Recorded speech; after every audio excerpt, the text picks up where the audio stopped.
Hello, and welcome to our debate, the right to exercise personal liberties versus the need for habilitation. My name is Cheryl, and I'm from Niceville, Florida, and today I'm going to be introducing you to our group members and the topics that they will be presenting on in our informal debate tonight. So without further ado, we have Elizabeth from West Monroe, Louisiana, and she is our debate fielder and summarizer. Next, we have Danielle from Cerritos, California. She is going to be our research presenter. And then we have Ambria from Indianapolis, Indiana, and she is our debate illustrator. And I will be presenting for the right to exercise personal liberties, while Danielle presents for the need for habilitation. Now, Elizabeth is going to summarize tonight's debate topics. Thanks, Cheryl. First, let's talk about the right to exercise personal liberties. This is the freedom in which an individual has to his or her choice. Brigham 1979 defines choice as the opportunity to make an uncoerced selection from two or more alternative events, consequences, or responses. By uncoerced, we mean that there are no programmed implicit or explicit consequences for selecting one alternative over the other, except for the characteristics of the alternatives themselves. Personal liberties are limited to laws that protect the welfare of others. Now, the need for habilitation. Habilitation is paired with rehabilitation.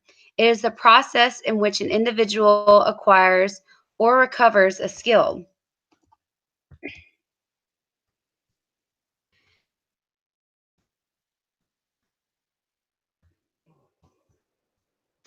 These skills include self-help skills, therapy, job training, social skills, and more.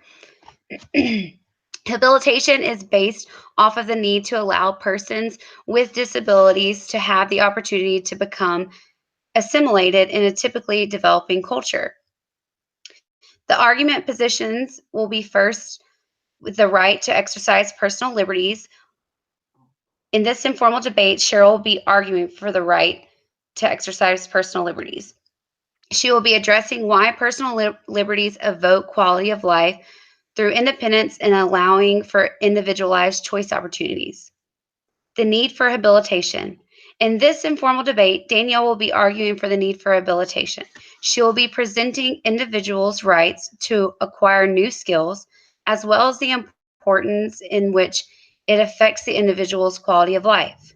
So now, Cheryl presenting for personal liberties. Thanks, Elizabeth. I want to first start by saying making choices in life is an essential part of our independence that allows us to have autonomy over our own successes and failures. And we all have a right to succeed and fail, no matter our ethnicity, socioeconomic status, or cognitive ability. Not only is this a human right we should all be afforded, but it is a right afforded to us by law. I will now present the argument for the right to exercise personal liberties. This became apparent to us in Doe versus Bolton, 1973, which emphasized people should have a variety of options and be free of coercion. Coercion can come in many different forms of compromised liberties, including little or no input from client with regard to treatment goals, little input for client preferences, lack of teaching choice making, and lack of opportunities for choices. In 1979, Brigham defined choices as the opportunity to make an uncoerced selection from two or more alternative events, consequences, or responses. And by uncoerced, he meant there are no programmed implicit or explicit consequences for selecting one alternative over the other, except for the characteristics of the alternatives themselves. Now we know from the research, having choices equals greater happiness and quality of life. Having choices and freedoms, or even the illusion of choices and freedoms, contributes to an individual's successful functioning. But Choice making is often not taught by teachers or behavior analysts, and professionals tend to include their own preferences and biases in their treatments. Devine and Klein illustrate this in their 1984 research, where they talk about professionals who are in charge of leisure programs incorporating their own preferences, which could be yoga or cycling or running, into their own treatment plans and leisure programs without regard to the client's own personal preferences. Devine and Klein in 2004 also state that learning to make choices can extend to major life areas, such as deciding where to live or deciding where to work. This also leads into our daily decision making, such as what to choose to eat or what you wear for the day. Further, choice making has been linked to positive effects on learning rate. This is something that teachers and behavior analysts strive to improve. So incorporating a choice making procedure into a treatment program can help do just what we're all striving to do by increasing a positive rate on acquisition and learning. And they further drive home the point that people with autism should have the dignity of risk to make and learn from their own mistakes, instead of parents and teachers fearing they will fail and ultimately making decisions for them. While it is important to promote choice making in all facets of life, it is sometimes not feasible for choices to always be made due to age or cognitive ability or other situations. And in these such cases, it is important to involve families. In fact, family members should step in and make decisions over teachers and behavior analysts because they know their family member the best. They know their interests and they know their goals. And also, we know that including families in the decision-making process results in individuals receiving more services and increased family member satisfaction. So to sum it up, individuals with autism or other developmental disabilities, they have the right to make choices in their daily lives across home, school, and community settings. Making choices increases their quality of life, and involving families in the choice-making process increases the amount of resources that those individuals come into contact with, which helps them learn in their own individualized way. And that touches on Danielle's topic, the right to habilitation, which she will now present on.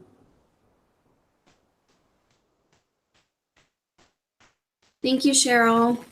I'm going to talk about the need for habilitation and what habilitation is.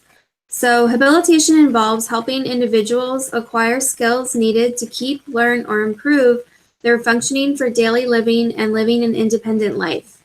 There are many services that can fall under habilitation, such as ABA therapy, speech and language pathology, occupational and physical therapy. There is a crucial need for habilitation, ensuring that persons with disabilities are able to access all of their human rights, and there have been many laws enacted to protect these individuals' rights to learning these new skills. Without adequate habilitation services, persons with disabilities may not be able to go to work, school, or participate in cultural, sports, or even leisurely activities. Habilitation is a process designed to provide individualized strategies, tools, and resources to assist persons with disabilities in achieving the objectives they have set for themselves to be able to succeed and have a better opportunity of living an independent life. It aims towards individuals' ability to learn functional skills in society, such as using the bathroom, eating, or even showering. The goal of habilitation is not to take away an individual's freedom of choices or decision-making, but to present that individual with making choices that are appropriate for their lifestyle. For example, one might say habilitation may infringe upon their right to make decisions, and they should be able to say they do not want to complete a task. But what if they do not have the mental capacity to make this decision, or they are saying no to taking a shower or going to the bathroom and the toilet? Then this is making the individual unsuccessful in their daily living and not teaching them functional goals. Providing choices has been proven to aid individuals with autism spectrum disorders and decrease the amount of challenging behaviors. The type of choice may affect the rate of behavior.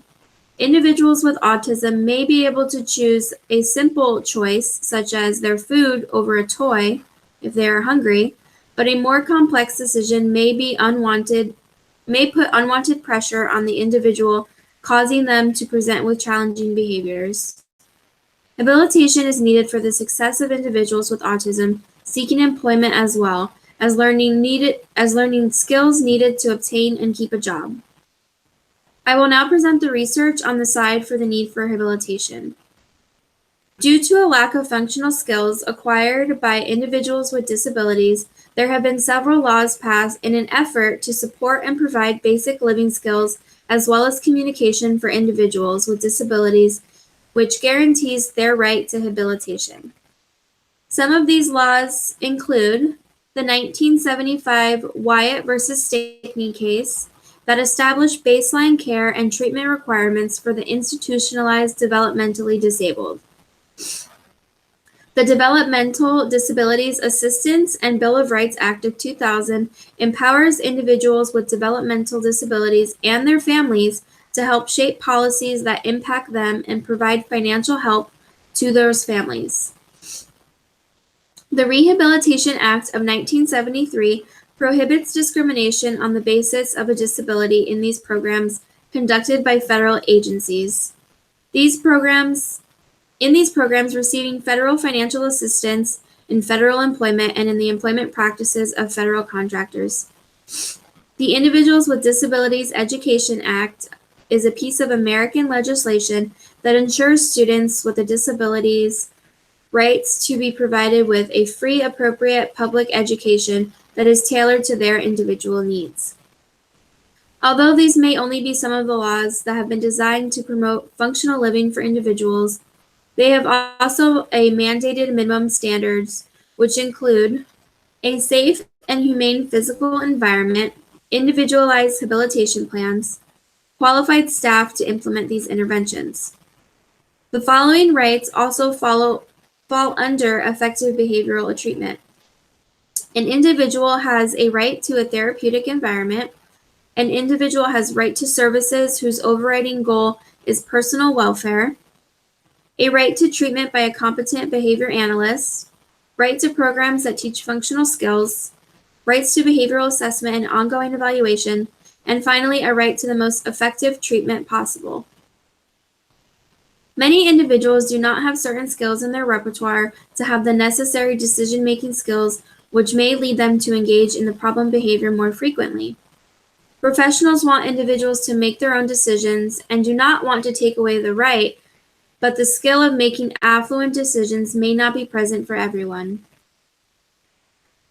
Decision-making and making choices is an important part of almost every aspect of life. However, professionals in the autism community, such as Teppel Grandin, suggest that making decisions can present significant problems for individuals with autism spectrum disorders.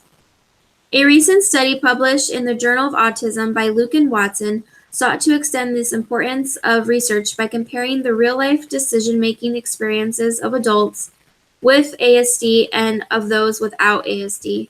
The researchers hypothesized that compared with the neurotypical group, participants with autism will report a more frequent experience of problems during decision-making, such as feeling exhausted, a greater difficulty with particular features of decisions, such as decisions that need to be made too quickly, and a greater reliance on rationale, avoidant, and dependent styles of decision-making. In addition, it was expected that participants with autism would report interference from their condition when making decisions. The participants in this study were 38 adults with autism spectrum disorders and 40 neurotypical comparison adults with no family history of ASD. The results indicated that compared with their neurotypical peers, participants with autism more frequently reported difficulties in decision-making. Decisions that needed to be made quickly or involved a change of routine or talking to others were experienced as particularly difficult, and the process of decision-making was reported to be exhausting, overwhelming, and anxiety-provoking. The participants with autism reported significantly higher levels of anxiety and depression and were more likely to believe that their condition interfered with than rather than enhance the decision-making process. Not surprisingly, the participants with autism were also more likely to report that they would avoid decision-making altogether. Finally, individuals with autism and other developmental disabilities have the right to habilitation in order to live their best quality of life possible. It is necessary in order for them to learn functional skills in society, such as using the bathroom and eating. These are basic skills that every individual should possess. Some individuals can't make that decision for themselves and may not have the capacity to do so. Without habilitation, they are denying their basic functional life skills, as well as a multitude of skills that they can acquire throughout their life. And I'm now going to turn it over to Ambria, who's going to present our illustrations for both sides. Thanks, Danielle.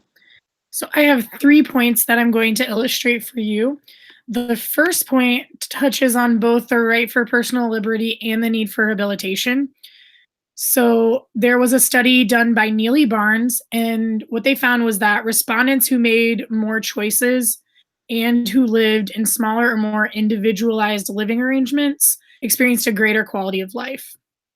So the following table shows you the factor analysis of choice in response to living arrangement and quality of life.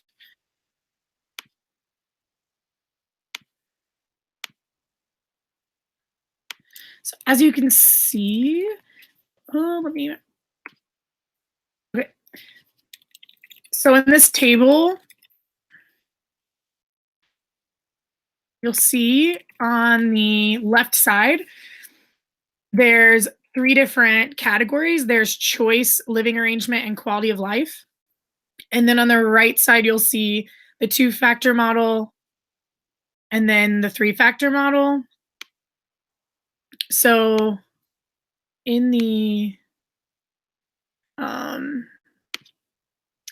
2-factor model, what that means is that they're comparing choice with living arrangement to see if they correlate at all. So you'll see in choose free time activities, there's a 0.84% correlation between choosing a free time activity and living arrangement. In the 3-factor model, they compare choice, living arrangement, and quality of life to see if there's any correlation there. So you'll see, for instance, in choosing case manager, since it's low, it's at 0.18%, there's not very much correlation between that choice, living arrangement, and quality of life.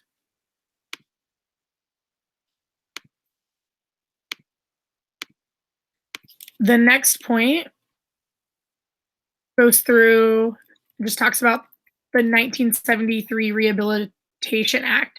So that Rehabilitation Act emphasized the right to federal employment of those with a disability in regards to habilitation. However, according to the Drexel Autism Institute, unemployment rates with those on the autism spectrum who never worked or continued education post-high school are above half the population. So there's still a lot of room to grow even beyond this Rehabilitation Act. Just to show you that table.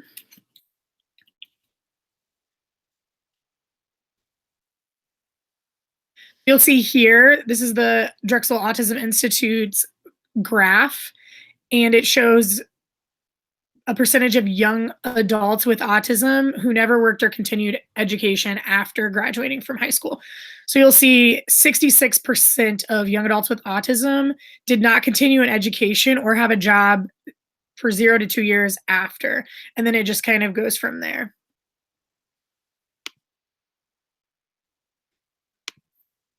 All right.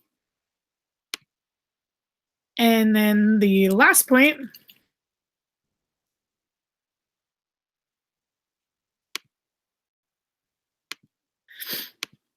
is it's mainly about the ability to choose.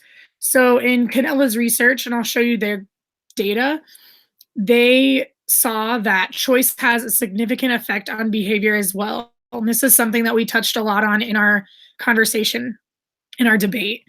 So in this research, you'll see Cannella has compiled different research on choice and preference assessments for those with profound disabilities. And the table further emphasizes that when a person has the right to choose their desires and their needs, they're ultimately happier.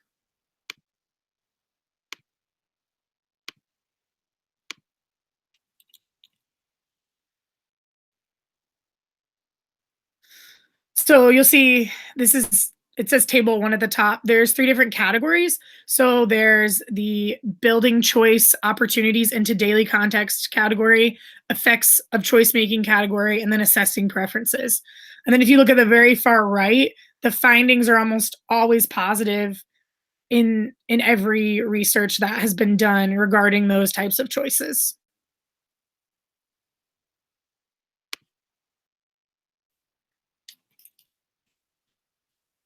And then here are my resources for all of the graphs and the research that you're presented in the